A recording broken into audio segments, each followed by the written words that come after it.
ಎಲ್ರಿಗೂ ಯುಗಾದಿ ಹಬ್ಬದ ಶುಭಾಶಯಗಳು. Same to you. ಎಲ್ರಿಗೂ ಅಷ್ಟೇ. ಎಷ್ಟು ಹೊಡೆದಪ್ಪ ಹೋಳಿಗೆ? ಸರಿಯಾಗಿ ಒಂದು ಹೋಳಿಗೆ ತಿಂದೆ. ನೀನೇನಲ್ಲಿ I am not a huge holige fan. ಏನ್ ಮ್ಯಾಚ್ ಗೆದ್ದಿದ್ದಾರೆ RCB ಅವ್ರು. ಮೊನ್ನೆ CSK ಮೇಲೆ ಒಂದ್ 2-3 ತಗೋಬೇಕು ತಾನೆ ಖುಷಿಗೆ. ಅದಕ್ಕೆ ಮಾಡ್ಬೋದು. ಕರೆಕ್ಟ್ ನೀನು ಹೇಳಿದ್ದು ಇವಾಗ ಜ್ಞಾಪಕ ಆಯ್ತು. ಮಾಡಿಗೋಣ ಅವರ ತೋರಣ ಕಟ್ಟದ ಎಲ್ಲ ಆಯ್ತು. ಯಾರಿಗೆ? ಬಾಗಿಲಿಗೆ ತೋರಣ ಕಟ್ಟಿರೋದು.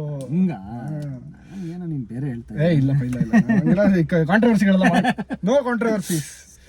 ಈ ಬಿಸಿಲಲ್ಲೂ ಇಷ್ಟು ತಂಪಾಗಿದ್ದೀವಿ ಅಂದ್ರೆ ಒಂದೇ ಕಾರಣ, RCB ಚೆನ್ನಾಗಿ ಆಡ್ತಿದ್ದಾರೆ. ಕರೆಕ್ಟ್. ಸೊ ಹೆಂಗನ್ಸ್ತು ನಿಯಮ್? ಫಸ್ಟ್ ಮ್ಯಾಚ್ ಬಿಡು, ಸೆಕೆಂಡ್ ಮ್ಯಾಚ್ ಮಾತಾಡೋಣ. First RCB CSK. ಕರೆಕ್ಟ್. ಹೆಂಗನ್ಸ್ತಪ್ಪ? ಸೂಪರ್ ಆಗಿದ್ದು. 17 ವರ್ಷ ಆದ್ಮೇಲೆ ಚೆಪಾಕಲ್ಲಿ ನಾವು ಗೆದ್ದಿರೋದು.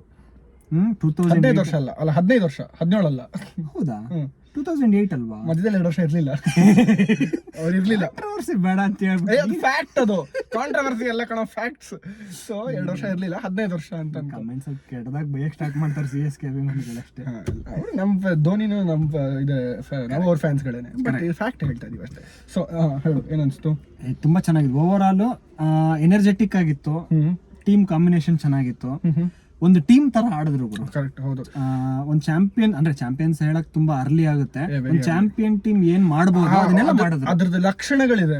ಸೊ ಯಾರು ಒಬ್ಬ ಪ್ಲೇಯರ್ ಮೇಲೆ ಡಿಪೆಂಡ್ ಆಗಿ ಈ ಪ್ಲೇಯರ್ ಇಂದ ನಾವು ಕ್ಲಿಯರ್ ವಿನ್ ಆದ್ವಿ ಅಂತ ಹೇಳಕ್ ಆಗಲ್ಲ. 11 ಜನ ಆಲ್ಮೋಸ್ಟ್ ಎಲ್ಲರೂ ಕಾಂಟ್ರಿಬ್ಯೂಟ್ ಮಾಡಿದ್ರು. ಕರೆಕ್ಟ್. ನೀನ್ ಯಾರನ್ನೋ ಒಬ್ಬರನ್ನ ಪಾಯಿಂಟ್ ಔಟ್ ಮಾಡಿ ಇವ್ರು ಇರ್ಲಿಲ್ಲ ಅಂತಿದ್ರೆ ಹಂಗ ಹೇಳಕ್ ಆಗಲ್ಲ. ಹಂಗಾಗದೇ ಇಲ್ಲ. ಎಲ್ಲರ ಕಾಂಟ್ರಿಬ್ಯೂಷನ್ ಇದೆ ಅದರಲ್ಲಿ. ಕರೆಕ್ಟ್. ಹೌದು. ಸೊ ಸಖತ್ತಾಗಿತ್ತು. ಅಂದ್ರೆ CSK ಅವ್ರು ಯಾಕೋ ತುಂಬಾ ಇದಾಗ ಕಂಡ್ರಲ್ಲ ಮೊನ್ನೆ. ಒಂದ್ ಸ್ವಲ್ಪ ಔಟ್ ಆಫ್ ಫಾರ್ಮ್ ತರ, ಔಟ್ ಆಫ್ ಫಾರ್ಮ್ ಅನ್ಸ್ತು. ಒಂದ್ ಪಾಯಿಂಟ್ ಆಫ್ ಟೈಮ್ ಆದ್ಮೇಲೆ ಇಂಟೆಂಟ್ ಕಾಣಿಸ್ಲಿಲ್ಲ ಅವ್ರ ಬ್ಯಾಟಿಂಗ್ ಅಲ್ಲಿ. ಒನ್ ಪಾಯಿಂಟ್ ಅಂತಂದ್ರೆ ಈ ಸ್ಟಾರ್ಟ್ ಆಯ್ತಲ್ಲ ಅವ್ರ ಚೇಸ್ 2-3 ಓವರ್ಗೆ ಹೊಟ್ಟೋಯ್ತದು. ಯಾಕೆ ಅಂದ್ರೆ 2 ವಿಕೆಟ್ ಫಸ್ಟ್ ಅಲ್ಲೇ ಬಿತ್ತಲ್ಲ. ಹ್ಯಾಸಲ್ವುಡ್ ಅವರು ನಿನ್ಗೆ 2 ವಿಕೆಟ್ ತೆಗೆದ್ಮೇಲೆ ನಿನ್ಗೆ ಅವ್ರದ್ದು ಬ್ಯಾಕ್ ಬೋನ್ ಮುರ್ದಂಗ್ ಆಗೋಯ್ತು. ಋತುರಾಜ್ ಅವ್ರು ಬಿದ್ರು, ಆಮೇಲೆ ತ್ರಿಪಾಠಿ ಅವ್ರು ಬಿದ್ರು ಅನ್ಸುತ್ತೆ. ಸೊ ಅದಾದ್ಮೇಲೆ ನಿಂಗೆ ಮೇನ್ ರಚಿನ್ ರವೀಂದ್ರ ಅವ್ರು ಒಬ್ರು ಒಬ್ರು ಏನ್ ಮಾಡಕ್ ಸಾಧ್ಯ ಅಂದ್ರೆ ಅವ್ರದ್ದು ಮಿಡ್ಲ್ ಆರ್ಡರ್ ಸ್ವಲ್ಪ ವೀಕ್ ಇದೆ. ಸೊ ಕಷ್ಟ ಆಗತ್ತೆ. ಹೌದು. ಆಮೇಲೆ ಇವ್ರು ಬರ್ಲೇ ಇಲ್ಲ, ಮತ್ತೆ ಫಾರ್ಮ್ ಬರ್ಲೇ ಇಲ್ಲ. ಕರೆಕ್ಟ್. ಹೌದು. ಸ್ವಲ್ಪ ರಿಸ್ಕ್ ಅನ್ಸ್ತು. ಅವ್ರದ್ದು ಟೀಮ್ ಹೆಂಗ್ ಕಾಂಬಿನೇಷನ್ ಹೆಂಗಿದೆ ಅಂತ ನಿಂಗೆ ಹೋಗ್ತಾ ಮುಂದಕ್ಕೆ ಗೊತ್ತಾಗತ್ತೆ. ಬಟ್ ನಾವು RCB ಬಗ್ಗೆ ಮಾತಾಡೋಣ. ಸೊ RCB ಟೀಮ್ ಕಾಂಬಿನೇಷನ್ ಹೆಂಗ ಅನ್ಸ್ತು? ಸಖತ್ತಾಗಿದೆ ಅಂತ ಅನಿಸ್ತು. ಅದಾದ್ಮೇಲೆ ನಿಮ್ಗೆ ಮುಂಚೆ ಏನಾಗೋದು ಅಂದ್ರೆ 1-2 ಬ್ಯಾಟ್ಸ್ಮನ್ಗಳ ಮೇಲೆ ತುಂಬಾ ಪ್ರೆಷರ್ ಇದೆ ಅಂತ ಅನಿಸ್ತಾ ಇರೋದು. ಕರೆಕ್ಟ್. ಈ ಸಲ ಹಂಗ ಅನ್ಸ್ಲಿಲ್ಲ. 6-7 ವರ್ಗೂ ಬ್ಯಾಟ್ಸ್ಮನ್ ಗಳಿದ್ದಾರೆ. ಅದಾದ್ಮೇಲೆ ಕೃಣಾಲ್ ಪಾಂಡ್ಯ ಅವ್ರು ಬರ್ತಾರೆ. ಕರೆಕ್ಟ್. ಸೊ ಚೆನ್ನಾಗಿದೆ ಈ ಸಲ. ಬಂದವ್ರು ಯಾರುನು ಒಂದು 2-3 ಓವರ್ ಆಡ್ಕೊಳ್ಳೋಣ ಆಮೇಲೆ ಹೊಡಿಯಕ್ ಸ್ಟಾರ್ಟ್ ಮಾಡೋಣ ಅಂದಿಲ್ಲ. ಫಸ್ಟ್ ಇಂದಾನೆ ಇಂಟೆಂಟ್ ಇತ್ತು ಅವ್ರಿಗೆಲ್ಲರಿಗೂ. ಪಡಿಕಲ್ ಅವರು ಎಕ್ಸಾಕ್ಟ್ಲಿ ಮಾತಾಡಿದ್ವಿ. ಹೌದು. ಫಸ್ಟ್ ಮ್ಯಾಚ್ ಅಲ್ಲಿ ಸ್ವಲ್ಪ ಬ್ಲೀಕ್ ಆಗಿತ್ತು ಅವ್ರದ್ದು ಇನ್ನಿಂಗ್ಸ್. ಸೆಕೆಂಡ್ ಮ್ಯಾಚ್ ಅಲ್ಲಿ 200 ಸ್ಟ್ರೈಕ್ ರೇಟ್ ಅಲ್ಲಿ ಹೊಡೆದಿದ್ರು. ಸಖತ್ ಖುಷಿ ಆಯ್ತು. ಆಮೇಲೆ 6 ಗಳು ಅವ್ರ ಮುಂಚೆ ಏನ್ ಹೊಡಿತಾ ಇದ್ರಲ್ಲ, ಅಪರೂಪಕ್ಕೆ ಹೊಡೆಯೋರು. ಈ ಸಲ ಅಂತೂ ಬಾಲ್ 1 ಇಂದ ಇತ್ತು. ನೀನ್ ಅದೇ ನೋಡ್ಬೇಕು. ನೀನು ಅವ್ರದ್ದು ಬ್ಯಾಟ್ ಸ್ವಿಂಗ್ ಫುಲ್ ಫ್ಲೋ ಇತ್ತು. ಫುಲ್ ಫ್ಲೋ ಮಾಡ್ತಿದ್ರು. ಒಂಥರ ಚೆಕ್ ಶಾಟ್ಸ್ ಯಾವ್ದು ಇರ್ಲಿಲ್ಲ. So that was nice of him. ಚೆನ್ನಾಗಿ ಆಡಿದ್ರು. ಲಿವಿಂಗ್ಸ್ಟನ್ ಅವರು ಅಷ್ಟೇನೆ ಸ್ವಲ್ಪ ಫಾರ್ಮ್ ಇನ್ನು ಬರ್ಬೇಕು ಅವರು. ಓಕೆ, 2 ಮ್ಯಾಚ್ ಆಗಿದೆ ಅಷ್ಟೇನೆ. ಫಿಲ್ ಸಾಲ್ಟ್ ಅವ್ರ ಆಗಿರ್ಬೋದು, ಪ್ರತಿಯೊಬ್ಬರು ಕಾಂಟ್ರಿಬ್ಯೂಟ್ ಮಾಡಿದ್ದಾರೆ. ಬೌಲರ್ಸ್ ಬಗ್ಗೆ ಮಾತಾಡ್ಲೇಬೇಕು. ಹೌದು, ಬೌಲರ್ಸ್ ಬಗ್ಗೆ ಮಾತಾಡಿದ್ರೆ ನಿಂಗೆ ಹೇಸಲ್ವುಡ್ ಅವರು leading from the front and pack and full plus on top of it Bhuvneshwar Kumar ಅವ್ರದ್ದು ಡೆಬ್ಯೂ ಆಯ್ತು. ಅಂದ್ರೆ ಡೆಬ್ಯೂ ಅಲ್ಲ, ಕಮ್ ಬ್ಯಾಕ್ ಆಯ್ತು RCB ಗೆ 14-15 ವರ್ಷ ಆದ್ಮೇಲೆ. ಸೊ ದಟ್ ವಾಸ್ ಅವರು ಚೆನ್ನಾಗೇ ಮಾಡಿದ್ರು ಬೌಲಿಂಗ್. ಆಮೇಲೆ ನಮ್ಮ ಯಾರಿದ್ರು ಬೇರೆ, ಯಶ್ ದಯಾಳ್ ಅವರು 2 ವಿಕೆಟ್, ರಚಿನ್ ರವೀಂದ್ರ ಅವ್ರದ್ದು ಮತ್ತೆ ಶಿವಮ್ ದುಬೆ ಅವ್ರದ್ದು ವಿಕೆಟ್.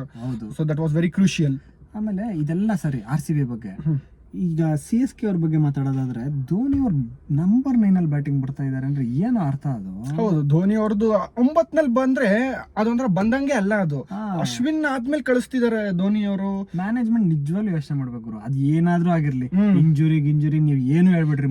ನಮ್ಗೆ ನೀವು ಫ್ಯಾನ್ಸ್ ಹೇಳಿ ಆಯ್ತು ನೋಡಿ. CSK ಫ್ಯಾನ್ಸ್ ಆಗಿರೋರು ಒಪ್ಕೋತೀರಾ ಇದನ್ನ? ಇಲ್ಲ, ಯಾರಿಗೂ ಒಪ್ಕೊಳಕ್ ಚಾನ್ಸ್ ಇಲ್ಲ. ಅವ್ರು ಬಂದ್ ಲಾಸ್ಟ್ ಅಲ್ಲಿ 2 6 ಹೊಡೆಯೋದು ಅದು ಬೇರೆ. ಅದು ಅದಕ್ಕೆ ಬರಲ್ಲ. ಎಲ್ಲಾರು ಪ್ರತಿ ಮ್ಯಾಚ್ ಎಲ್ಲಾರು ಅದಕ್ಕೆ ಬರಲ್ಲ, ಗೆಲ್ಬೇಕು ಅಂತ ಬರೋದು. ಪ್ಯೂರ್ ಕ್ರಿಕೆಟ್ ಫ್ಯಾನ್ಸ್ ಇರ್ತಾರಲ್ಲ ಅವರು ಧೋನಿ ನೋಡಕ್ ಬರ್ತಾರೆ. ಹೌದು, ಬಟ್ ಧೋನಿ ಮೇಲ್ ಬಂದ್ರೆ ಇನ್ನ ಖುಷಿ ಆಗತ್ತೆ. ಬಂದು ಡಕ್ ಔಟ್ ಆದ್ರೂ ಪರ ಇಲ್ಲ, ಬೇಜಾರ್ ಇರಲ್ಲ ಅವ್ರಗಳಿಗೆ. ಬಟ್ ಬಂದಿದ್ರಲ್ಲ ಅನ್ನೋದೊಂದು ಇರುತ್ತೆ. ಬಂದ ಆಮೇಲೆ ಲಾಸ್ಟ್ ಅಲ್ಲಿ ಮ್ಯಾಚ್ ಮುಗ್ದೋದ್ಮೇಲೆ ಹೊಡೆದ್ರೆ ಏನ್ ಬಂತು? CSK ಗೆಲ್ಬೇಕು ಅಂತ ಬರ್ತಾರಲ್ಲ ಅವರು, ಅಷ್ಟಷ್ಟು ದುಡ್ಡು ಕೊಟ್ಬಿಟ್ಟು ಪಾಪ ಹೆಂಗಿದ್ರು ಜನ. ಯಾವಾಗ್ಲೂ ಅಷ್ಟೇ CSK ಒಳ್ಳೆ ಫ್ಯಾನ್ಸ್ ಇರ್ತಾರೆ. ಈ ಸಲ ಸ್ವಲ್ಪ ನನ್ಗೆ ರೆಡ್ ಕಾಣಿಸ್ತಪ್ಪ ಈ ಸಲ ಕ್ರೌಡ್ ಅಲ್ಲಿ. ಅದೊಂದು ನನ್ಗೆ ಖುಷಿ ಅನ್ನಿಸ್ತು.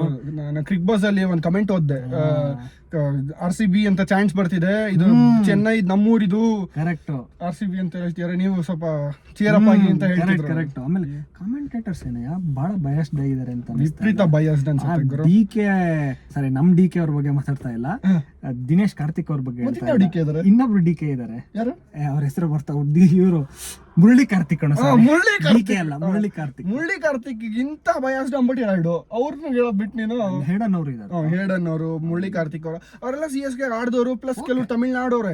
ಹಂಗನ್ಬಿಟ್ಟು ಅಷ್ಟು ಓಪನ್ ಆಗಿ ಬಯಸ್ಡ್ ಆಗಿ ಕಾಮೆಂಟ್ರಿಗೆ ಯಾಕೆ ಗುರು ಬರ್ತೀಯಾ? ಕೋಚಿಂಗ್ ಹೋಗಲ್ಲಿ ಅವ್ರ ಟೀಮ್ಗೆ, ಅಲ್ಲಿಗೆ ಹೋಗ್ಬಿಡಿ, ಇಲ್ಲ ನಿಮ್ದು ಒಂದು ಯೂಟ್ಯೂಬ್ ಚಾನಲ್ ಮಾಡ್ಕೊಳ್ಳಿ ನಮ್ಮ ತರ. ಏನ್ ಬೇಕೋ ಮಾತಾಡ್ರಿ, ಯಾರು ಕೇಳ್ತಾರೆ? ನೀವು ಕಾಮೆಂಟ್ರಿ ಕೂತಾಗ ಅನ್ಬಯಸ್ಡ್ ಆಗಿ ಮಾತಾಡ್ಬೇಕು. ಆಯ್ತು, ನಿಮ್ ಒಪಿನಿಯನ್ಸ್ ಹೇಳಿ. ಹೌದು ಗುರು, RCB ಕಪ್ ಗೆದ್ದಿಲ್ಲ, 17 ವರ್ಷದಿಂದ ಗೆದ್ದಿಲ್ಲ, ಇನ್ ಎಷ್ಟು ವರ್ಷಕ್ಕೆ ಗೆಲ್ತಾರೋ ಅದು ಗೊತ್ತಿಲ್ಲ, ಬಿಟ್ಬಿಡೋಣ. ನೀವು ಆ ಜಾಗದಲ್ಲಿ ಕೂತ್ಕೊಂಡಾಗ ಅಲ್ಲಿ ಏನ್ ನಡೀತಾ ಇದೆ ಅದನ್ನ ನೋಡ್ಕೊಂಡು ಮಾತಾಡಿ. ಚೆನ್ನಾಗ್ ಆಡ್ತಾ ಇದೆ, ಚೆನ್ನಾಗಿದೆ ಅಂತೇಳಿ, ಇಲ್ಲ ಅಂದ್ರೆ ಇಲ್ಲ ಅಂತೇಳಿ.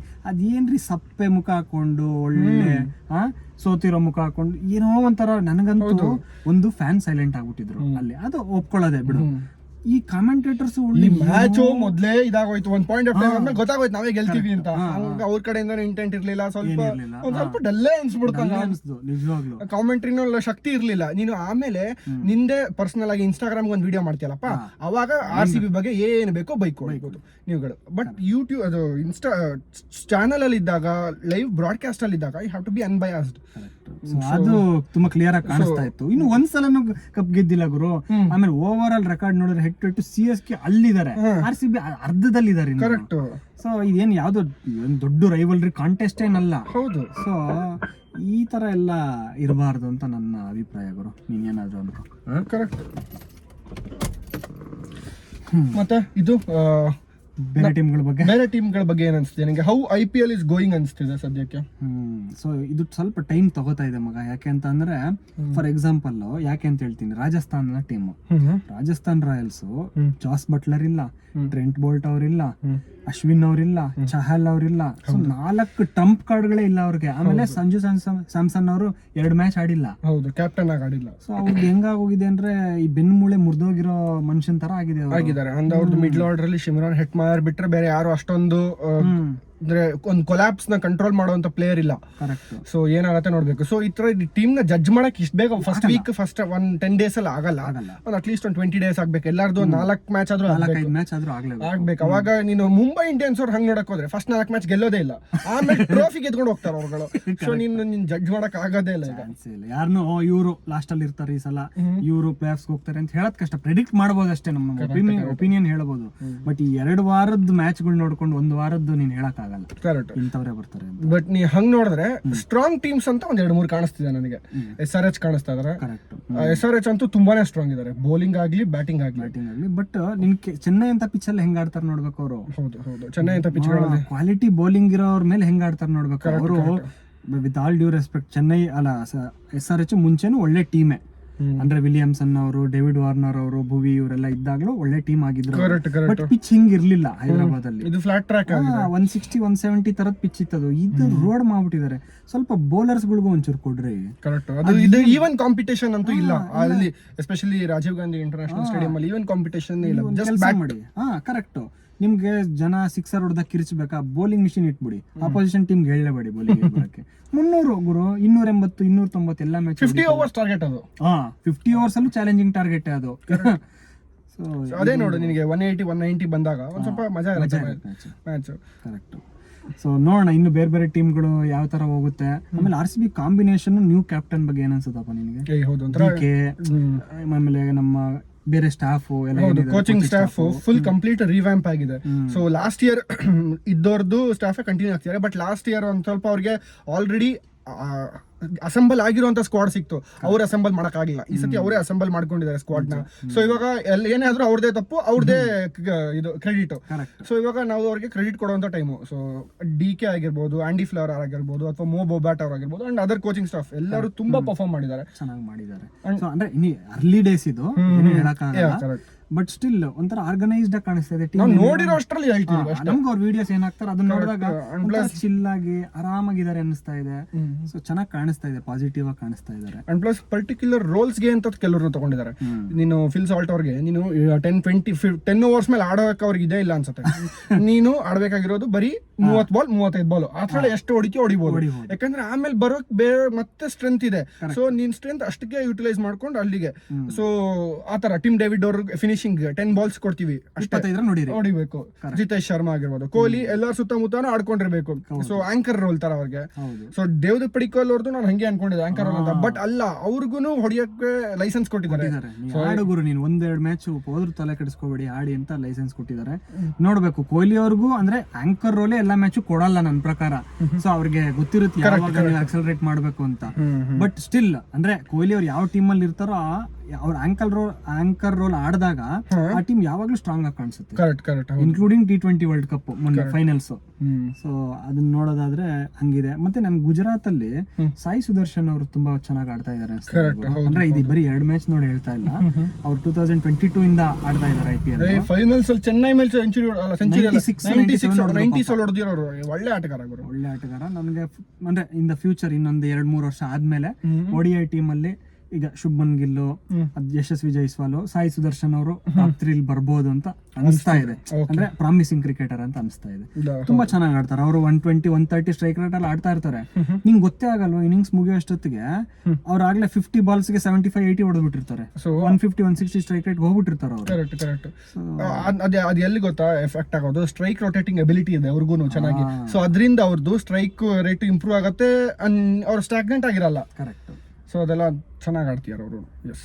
ಸೊ ಬೇರೆ ಟೀಮ್ಗಳ ಬಗ್ಗೆ ಮಾತಾಡಕ್ಕೆ ಇನ್ನೂ ತುಂಬಾ ಅರ್ಲಿ ಡೇಸ್ ಅಂತ ಅನ್ಸುತ್ತೆ. ಕರೆಕ್ಟ್. ಸೊ ಬೇರೆ ಮತ್ತೆ ಬರೀ ಒಂದೇ ಒಬ್ಬಟ್ಟು ತಿನ್ಬಿಟ್ಟು ಸುಮ್ಮನೆ ಆಗ್ಬಿಟ್ಟಿದೆಯಲ್ಲ. ಸಾಕು, ಇನ್ನೊಂದು ಮ್ಯಾಚ್ ಗೆಲ್ಲಿ, ಇನ್ನೊಂದು 5-6 ಮ್ಯಾಚ್ ಗೆಲ್ಲಿ, ಆಮೇಲೆ ಅಷ್ಟು ದಬಾಯಿಸೋದೆ. ಸೊ ಓಕೆ, ಎಲ್ಲ ಕವರ್ ಮಾಡಿದೀವಿ ಅಂತ ಅನ್ಸುತ್ತೆ. ನಾವು ಚೆನ್ನಾಗಿ ಹೋಳಿಗೆ ಊಟ ಮಾಡ್ಬಿಟ್ಟು ಬಂದ್ಬಿಟ್ಟಿದೀವಿ ನಿಮ್ಮ ಮುಂದೆ. ಡನ್. ನೋಡೋಣ. ಇದು ಇವಾಗ ಕಾರ್ ತೆಗಿಬೇಕು, ಹುಡುಗರು ಕ್ರಿಕೆಟ್ ಆಡಕ್ಕೆ ಕಾಯ್ತಿದ್ದಾರೆ. ಪಾಪ ಒಬ್ಬ ಹುಡುಗ ಕಾಯ್ತಿದ್ದಾನೆ ಇಲ್ಲಿ ಕಾರ್ ತೆಗಿರಿ ಕ್ರಿಕೆಟ್ ಆಡಬೇಕು ಅಂತ. ಸೊ ನಾವು ಹೊರಡ್ತೀವಿ, ಸಿಗೋಣ. ನೆಕ್ಸ್ಟ್ RCB ಒಳ್ಳೆ ಸ್ಟಾರ್ಟ್ ಸಿಕ್ಕಿದೆ, ಇದನ್ನೇ ಕಂಟಿನ್ಯೂ ಆಗಲಿ ಅಂತ ಎಕ್ಸ್ಪೆಕ್ಟ್ ಮಾಡ್ತೀವಿ, ಹೋಪ್ ಮಾಡ್ತೀವಿ. ಕರೆಕ್ಟ್ ಅಲ್ವಾ? ಶೋರ್. ಡನ್. ಸಿಗೋಣ ನೆಕ್ಸ್ಟ್ ವಿಡಿಯೋದಲ್ಲಿ. ಎಲ್ರಿಗೂ ಯುಗಾದಿ ಹಬ್ಬದ ಶುಭಾಶಯಗಳು ಮತ್ತೊಮ್ಮೆ.